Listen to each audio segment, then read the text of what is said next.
বছর ঘুরে আবারও এলো শান্তি ও সুন্দরের বৈশাখ। উচ্ছ্বাস আর আনন্দে শুরু হলো আরেকটি বছর। নতুন বছরকে কেন্দ্র করে রাজধানীর বিভিন্ন এলাকায় বসেছে গ্রামীণ মেলা।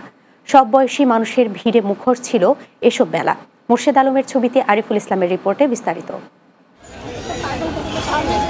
নতুন বছরকে বরণ করতে বাংলার সব ধর্মবর্ণের নারী পুরুষ সেজেছে নতুন সাজে, আর পরিবার নিয়ে দিনটিকে উপভোগ করতে বেরিয়েছেন রাজধানীর বিভিন্ন অনুষ্ঠান ও মেলায়। পহেলা বৈশাখকে কেন্দ্র করে রাজধানীর মৎস্য ভবন, শিল্পকলার পাশের সড়কে বসেছে গ্রামীণ মেলা।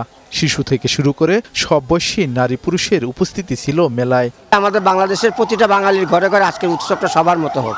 ফ্যামিলি নিয়ে আসছি, আশা করি অনেক এনজয় করব। পহেলা বৈশাখের মতো জিনিসগুলোকে যাতে রাজনীতির মধ্যে না আনা হয়। মানুষ নিরাপত্তা চায়, ওটুকু দিলেই মানুষের নিজের ভেতর থেকেই উঠে আসবে এই সংস্কৃতি ধরে রাখার জন্য।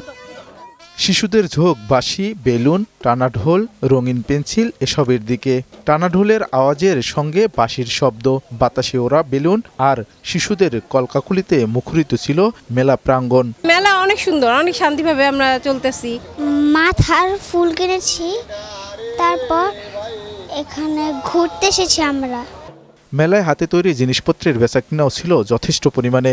রেশমি চুড়ি কিনলাম, তারপরে ফুল কিনলাম, আর টিপ কিনলাম, অনেক কিছু কিনলাম। আমরা ভালোভাবে থাকি, সবাইকে নিয়ে ভালোভাবে থাকি, এটাই যাই। পুরনোকে বিদায় আর নতুনকে বরণ করার এই দিনটিকে ঘিরে ঢাকায় বইছে উৎসবের হাওয়া। নিরাপত্তা ও পরিবেশ সুরক্ষায় নেওয়া হয়েছে বিশেষ ব্যবস্থা। আরিফুল ইসলাম, বাংলা টিভি, ঢাকা।